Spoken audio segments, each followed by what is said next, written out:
फरमाते हैं कि अगर दुनिया में इंसान कोई भी गुनाह करेगा, दुनिया में इंसान कोई भी खता करेगा तो अल्लाह चाहेगा तो अपने फजल से अहले ईमान को बख्श देगा। अल्लाह चाहेगा तो अपने फजल से अहले ईमान को बख्श देगा। लेकिन कोई शख्स, कोई नौजवान अपने माँ बाप की नाफरमानी करेगा, अपने माँ बाप को टक्कर देगा, अपने माँ बाप को सताएगा, और उसका माँ बाप उससे नाराज रहेगा,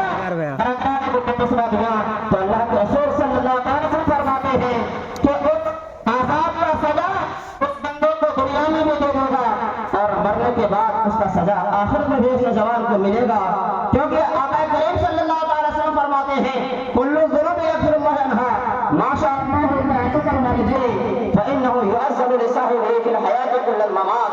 हज़रात मोहतरम, आका करीम सल्लल्लाहु अलैहि वसल्लम फरमाते हैं कि बंदा दुनिया में रहकर जिस गुनाह को भी करेगा, अल्लाह चाहेगा तो अपने फजल से अपने बंदों को माफ कर देगा।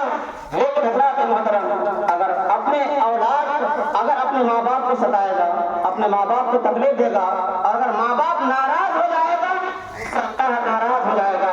क्योंकि अल्लाह के मोहतरम एक सहाबी रसूल मेरे आका सल्लल्लाहु अलैहि वसल्लम की बारगाह में हाजिर होकर अर्ज करने लगा, या रसूलुल्लाह सल्लल्लाहु अलैहि वसल्लम, या रसूलुल्लाह सल्लल्लाहु अलैहि वसल्लम, वालिदैन का अपनी औलाद पर क्या हक है? आका करीम सल्लल्लाहु अलैहि वसल्लम फरमाते हैं वमा जन्नतुका व नारुका, वो दोनों तेरी जन्नत और आग है।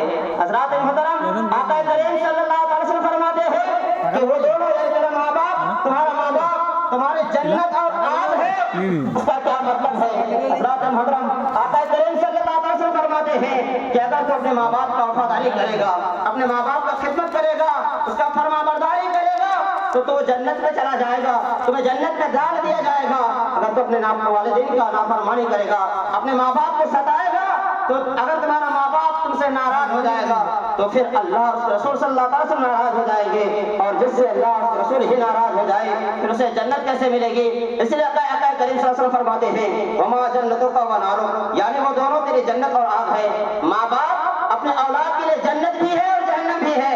अब जिसका जो चाहे अपने माँ बाप का खिदमत करके अपने जन्नत को हासिल कर ले, और जिसका जो चाहे माँ बाप को नाराज करके अपने रब और रसूल को नाराज कर ले, जहन्नम में चला जाए। इस हज़रात मोहतरम, ऐसी महफिल में बैठने का मकसद ही यही होना चाहिए कि हम इस महफिल बाग से कुछ इबरत हासिल करें, कुछ दर्स, कुछ इबरत हासिल करें। क्योंकि हज़रात मोहतरम, शायर कहता है जिंदगी, शायर कहता है जगह जी लगाने की दुनिया नहीं है, ये इबरत की जगह तमाशा नहीं है। हज़रात मोहतरम, इस दुनिया में हमें इबरत हासिल करने की जरूरत है। अब इबरत हासिल कैसे किया जाता है?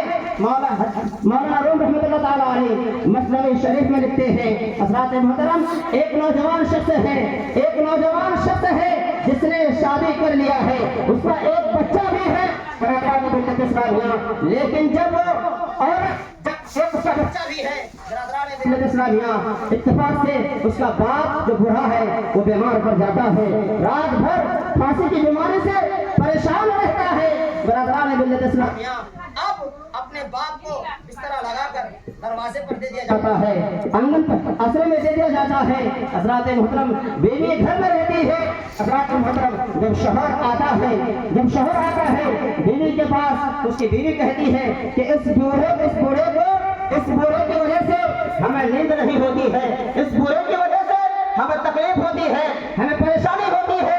अगर ये बूढ़ा इस घर में रहेगा तो हम इस घर में नहीं रहेंगे, अगर मुझे इस घर में रखोगे तो फिर इस बूढ़े को कहीं जाकर छोड़ आओ।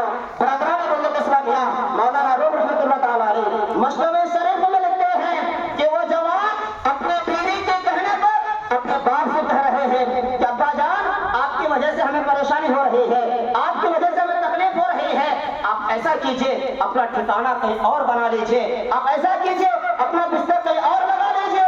बिरादरान मिल्लत इस्लामिया, वो बूढ़ा बाप अपने जवान बेटे से कह रहा है कि बेटा, कह रहे हैं कि बेटा, इस उम्र पीढ़ी में अब मैं कहाँ जाऊंगा?